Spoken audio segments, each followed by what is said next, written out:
Hello, my PowHERHouses. Welcome to another episode of Becoming PowHERHouse. Today is a little bit special. So just this weekend, I had our annual visioning workshop where we walk through everything that you want to remember from the last year, lessons that you learned, things that you really want to digest, and then think about the next 12 months. And I walk everyone through who you're becoming, what you want to achieve, and why it's so significant. And so I thought I would share a little bit of that today because, number one, we don't do it enough, right? I think that we have ideas all the time. We intend to sit down and plan all the time, but the action to do it typically falls short. Because we're in the busy of life. And let's be honest, it's not always the most appealing thing to sit still and be alone with your thoughts. I know for me, it's terrifying.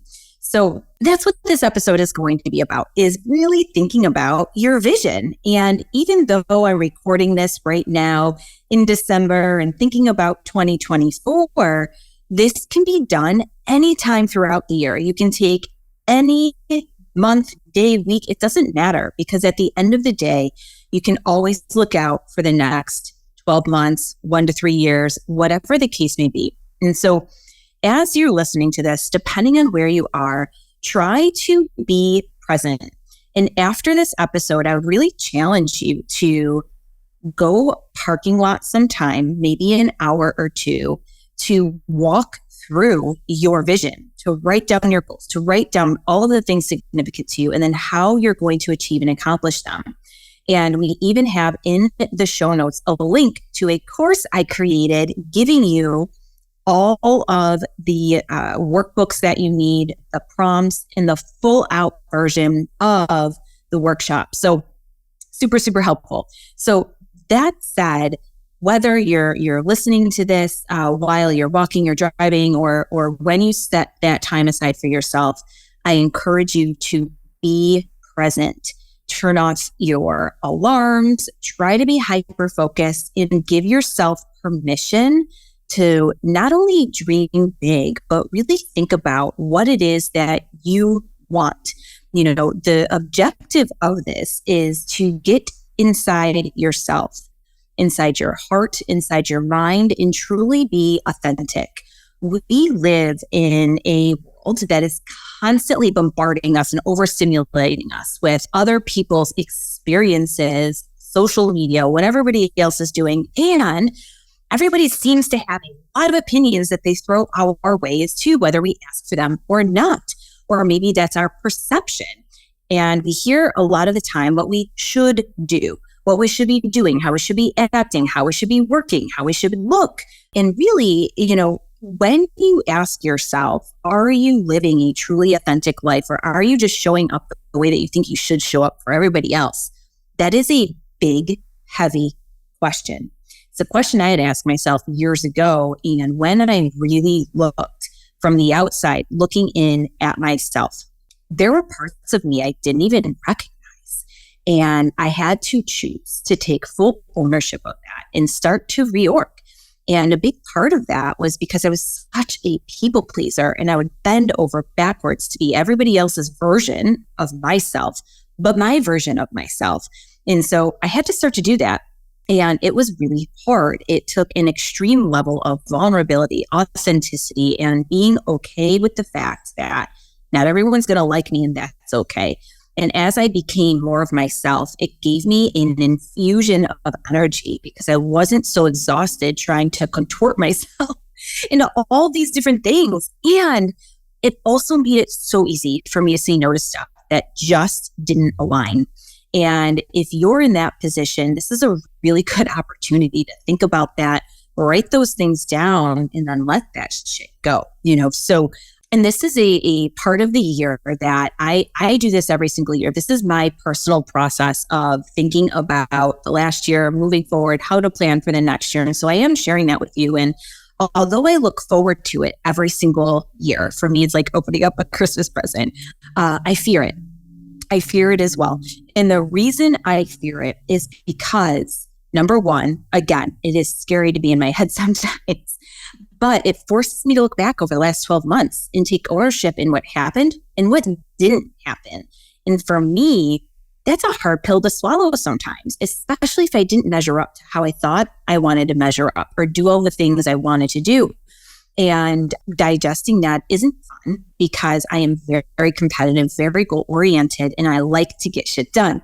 I like to move forward and have this constant positive progress. And sometimes progress doesn't always look like how we thought it would, right? Sometimes progress is messier than we suspected, or it's a lot slower than we suspected. Or when we think everything's going to go right, it goes left or upside down or whatever. And for me this year too was a lot of that. Like, this was a year of a lot of change, a lot of growth. And I referenced this in a few podcasts prior that it was very much a slingshot year for us. I mean, an extreme investment in the business, many investments rather, in our team, in development.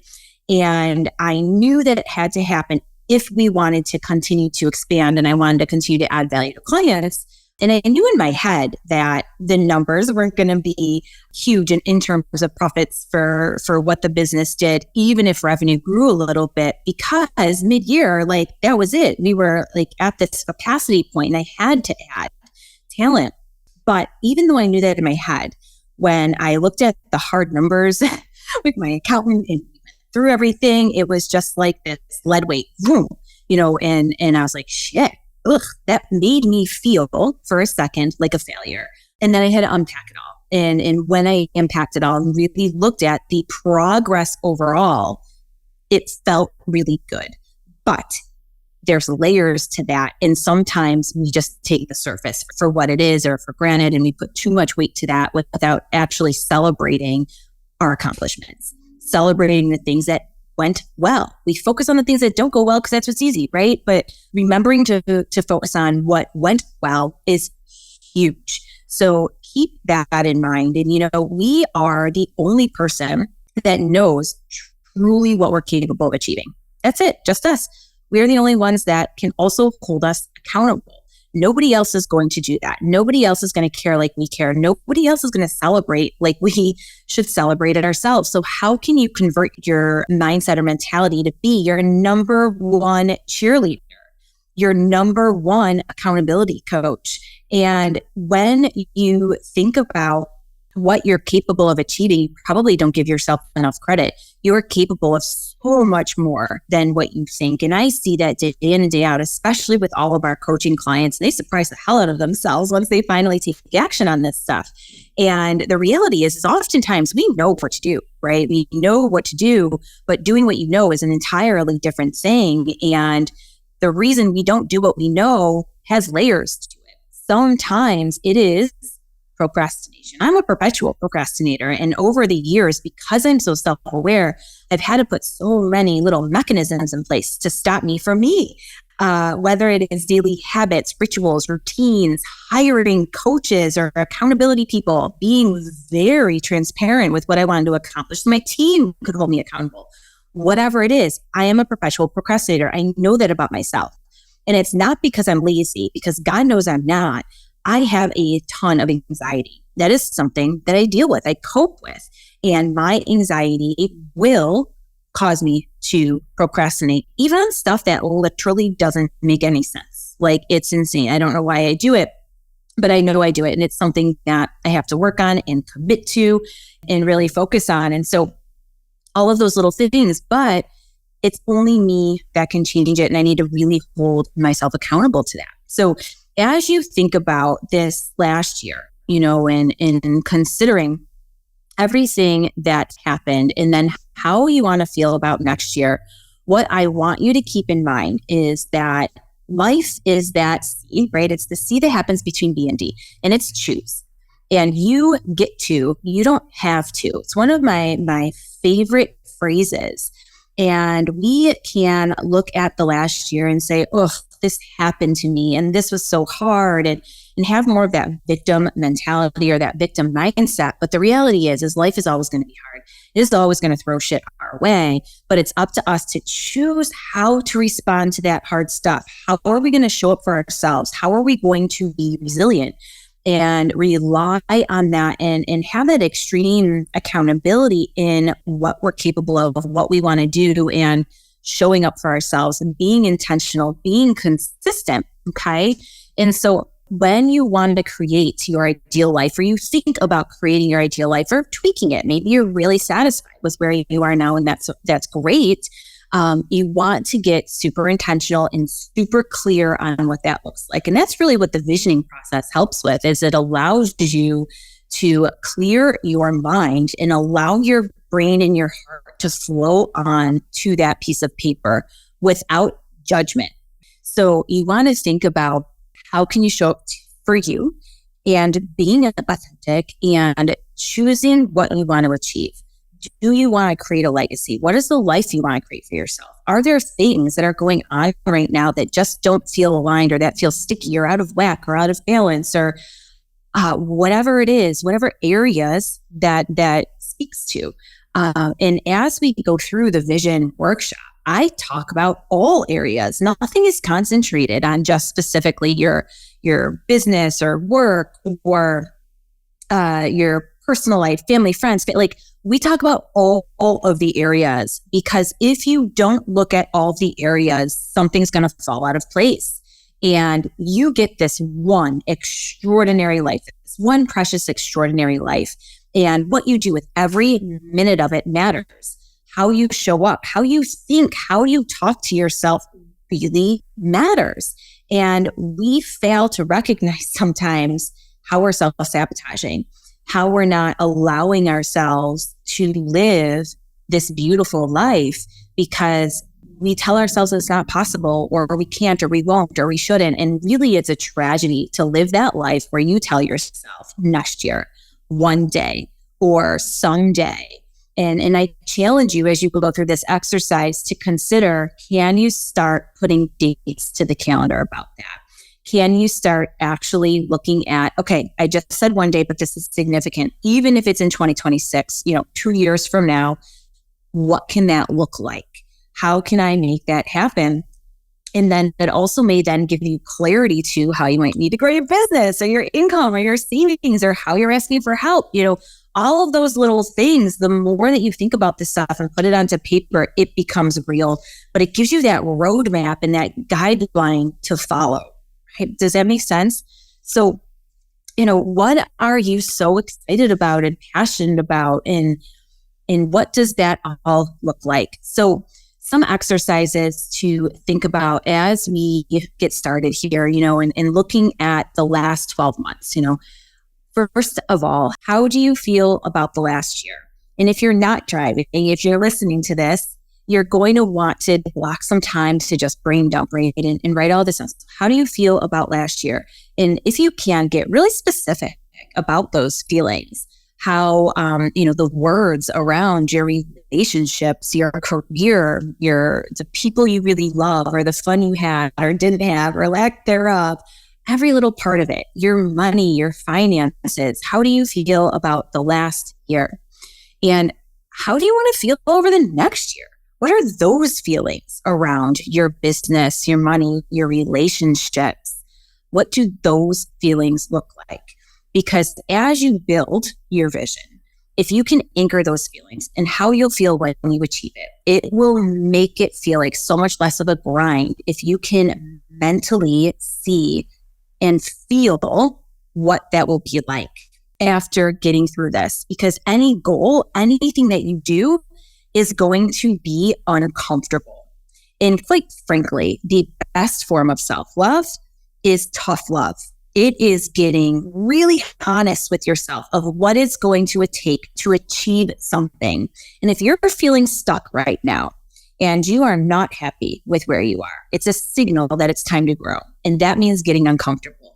That means doing something that is going to invoke some kind of change, an expansion point to get you to where you want to be. And although it's going to be hard as fuck, how will you feel when you accomplish that? And I actually talked about it in the workshop, how I'm doing 75 hard right now. And that is a fitness challenge. It requires 2 45-minute workouts a day, one of them being outdoors. Yes, I started December 1st in Buffalo, New York. One of them can be indoors. You also need to read 10 pages a day from a physical book, not an audio book. So also very difficult for me. Drink a gallon of water. You need to take a progress picture every single day and do this for 75 days straight.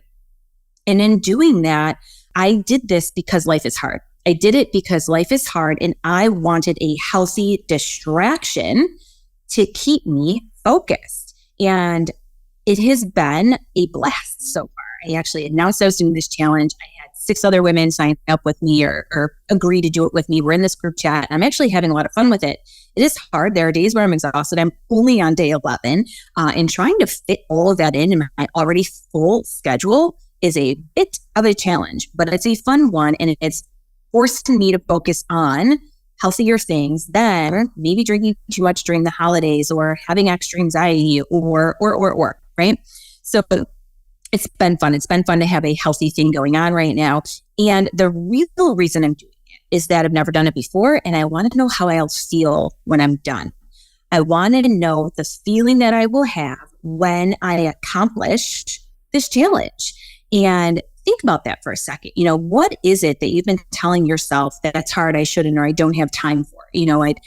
I'd call bullshit and say, yes, make it a priority and find the time if it's important to you. But then it's the feeling after knowing that you did something really great, really, really amazing. So I digressed right there a little bit, but I thought it was worth sharing because we just do sell ourselves short.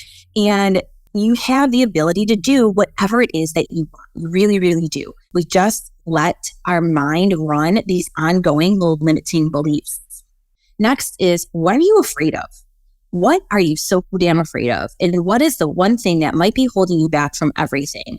Write those fears down because number one, when you put them on paper and read them back to yourself, some of them you may chuckle at, some of them may be real terrifying and things that you need to address, and addressing them maybe even scarier, but that's okay. Maybe it's a difficult conversation with a business partner. Maybe it is you're actually legitimately afraid of more success because that means more accountability. And then what are people going to think? I'm just comfortable the way. I know what this feels like. I don't know what that feels like. So whatever it is that you are completely afraid of, write all of that down. And then what lessons did you learn? What lessons did you learn over the last 12 months? And of all of those lessons you learned over the last 12 months, what are you going to release and let go of? And just leave that in 2023 or whatever year you're listening this to. And what lessons are you going to keep and carry forward? For me, I know one of those lessons I learned and I'm going to keep in and try my hardest to keep in the last year's procrastination. This is something I got really good at. I overcame. And then this year crept right back in. And I did a lot of that. And the reality is it didn't hurt me. I worked well under pressure. What hurt was my team. I can't tell you the number of times that, staff or someone on my team said, Nicole, I need this or review this. And I was reviewing it the night before, asking them to make all of these changes and requests in the 23rd hour, stressing them the F out. That is not fair. It is not fair. It's not how I want to operate. And quite frankly, I probably could have produced better work if I didn't procrastinate so much. That is a lesson I learned, was reminded of, and I'm leaving behind. Some for you might be overcommitting, maybe learning to say no, not stretching yourself too thin, or making sure that your yeses are hell yeses. And so overcommitting might be something you leave behind. Maybe perfectionism is something you leave behind. Number one, it's a pain in the ass. But second to that, it doesn't help progress. That is for damn sure. Is it resistance to change, working in silos? I don't know, whatever lessons you learn that you want to leave behind. And then what are the lessons that you want to carry forward? What are the ones that were meaningful and powerful and you want to continue those on? And so some of those lessons might be adaptability for you. You learned that you can adapt to changing circumstances. Maybe you pivoted your business because of where the economy is headed or changes with AI. Lessons that you're capable of change. You are resilient, carry that forward. Maybe it's empathy of understanding you need to overcome adversity this year and you've really learned to listen differently. That's a lesson to carry forward. Leveraging technology. Shoot, that is one I definitely learned I am carrying forward. When I say leveraging technology, that is ever changing. And for me, it was my normal brain when new technology or new things come my way, my instinct it's like this visceral shutdown. Don't want to learn that. I don't like it. It's overwhelming. No. But this year, I actually digested. I took time and put it in my schedule to learn some AI stuff. And yes, it was overwhelming, but when I took time to dig in, I learned it. It was less overwhelming. And now I know how we can better use it for our business. I still have to do a lot more of that. And it's something I am carrying forward. So what for you will you leave behind and carry forward over the next 12 months? And so of the fears that you wrote down, and thinking about that, what are some of those fears that you're just going to run towards and conquer? Like, how can you run into that fire? And of those other ones, do you maybe need to ask for some help? Maybe it's hiring a business coach, an advisor. Maybe it's therapy. Maybe it's bringing in a neutral third party to help facilitate a conversation or do something with your team. I have no idea, but whatever it is, whatever you're afraid of, you're either going to run towards it and you know how to tackle it on your own, or you're most likely going to need to ask for help in some capacity. So commit to that for you, because again, nobody is going to give a shit like you give a shit. And so no one is coming to save you either. And if these are things that are significant and important to you, make it a priority to address them. And if it's something that terrifies you, put a date on the calendar that you're going to deal with it. Even if it's a couple weeks out, put that date on the calendar, because I promise you, it will be so massive when you take care of it. Even if it may seem insignificant, all those little things add up, right? All those little tiny micro things stack up to feel really good. That's what progress is all about. It's a big reason why people don't achieve their goals, is because they want instant gratification. They want to see progress right away. And they change 100 things overnight. And that's not realistic, first of all. Nobody likes change, let's be honest. But then if you change all the things all at once, like, what's the likeliness that you're going to stick to that? So even if you're taking all of this stuff and doing it on a move forward basis, it's okay to not have everything happen overnight. The significance of this and thinking about your goals now, over the next 12 months is like, they don't have to happen overnight. They're goals that you're going to reverse engineer and work toward, but we completely overestimate what we can do in 12 months. And we completely underestimate what we can do in 3 years. So for me, when I'm building out my vision board or my goals and everything that I want to accomplish, I keep in mind a frame of reference of 3 years. So that way it doesn't stress me out. Often I crush more than I think, but then anything that I don't do, it's fine. I carry over. And if it's still important and significant to me in that next year, I carry it over and put it on the next year's game plan. And other things maybe were a silly idea, I let them go. It's okay. It's okay to not carry on. It's okay to quit. It's okay to let things go as well. So keep that in mind. So thinking of this year, and before you even think about your goals, what are some of the affirmations that you have for yourself? Or what are you going to tell yourself every single day to make it feel more real? And this can be, I will stay open and available. And perhaps that's to new opportunities. And that even means saying yes to stuff that's uncomfortable, that's going to cause maybe discomfort and getting a little stretchy, but it's going to get you closer to where you're going. So maybe you're going to start saying yes to some of that stuff, or committing to showing up to one event a week or a quarter, depending on your type of business. Maybe you're going to say, this is the year that I'm going to commit to love myself hard enough to do the hard things that I know I'm capable of achieving to get what I want. Can you love yourself hard enough to do that? So think of the affirmation that you need to say every day to believe it, to get really gritty and gain traction on everything that you're going to write down, that you're going to unpack and think about. And even, one that my affirmation of last year was expect more, do less. And I did that. I did a really good job of getting the right butts in the right seats and getting extremely uncomfortable and expanding the team, because I wanted to expect more value. I wanted to get more done. I wanted to do more for my clients. I did not want to work more. And so that is an affirmation that I told myself. So now as you maybe want to think about your goals and your vision, I am a huge advocate of the reverse vision board, right? It's not about like cutting out all these magazine pictures and like pasting them onto a poster board, although that is very important. You do that at the end. In the beginning, you want to think about who are you becoming? Who are you becoming? Because if you don't think about the significance behind that and why you want the goals that you want, the idea of you actually achieving them is beautiful, but the likeliness of you getting the results is very low because nobody cares about things if they don't hold meaning, especially when the work gets hard, and it will. So who are you becoming and why do you want the things that you want? So as you write down your goals, you're going to write down your goals and then why you want them, right? Huge, huge, huge. So it starts with your why. It starts with your purpose and the meaning and how you feel when you achieve all of your goals. And then you get to that vision. Your vision for yourself, your life, your business should be crystal clear. I want you to be able to see it, touch it, feel it. And it is so vivid that you know exactly what it looks like down to the detail. And then it will be so easy to take those goals and then hopefully reverse engineer them with your daily habits, the things that you need to set up for routines, and then finally like achieving your results. We don't put enough thought often behind the goals that we write down and all of that little stuff. We write them down like, yeah, we'll achieve that. And then it falls flat. It falls flat because we don't have the plan in place.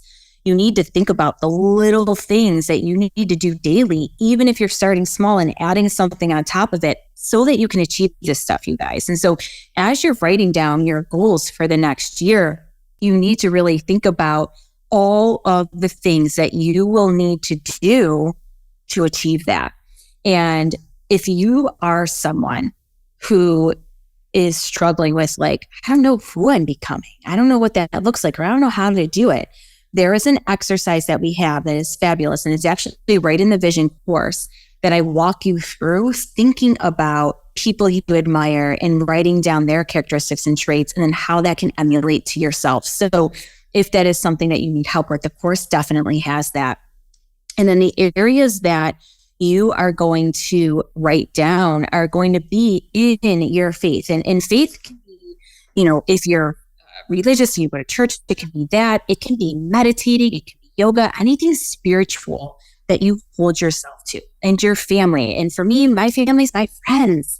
And so I have goals for that and how I want to spend time with them. Your finances, your fitness, your health, fun, and work, your career, the empire that you're building, those things.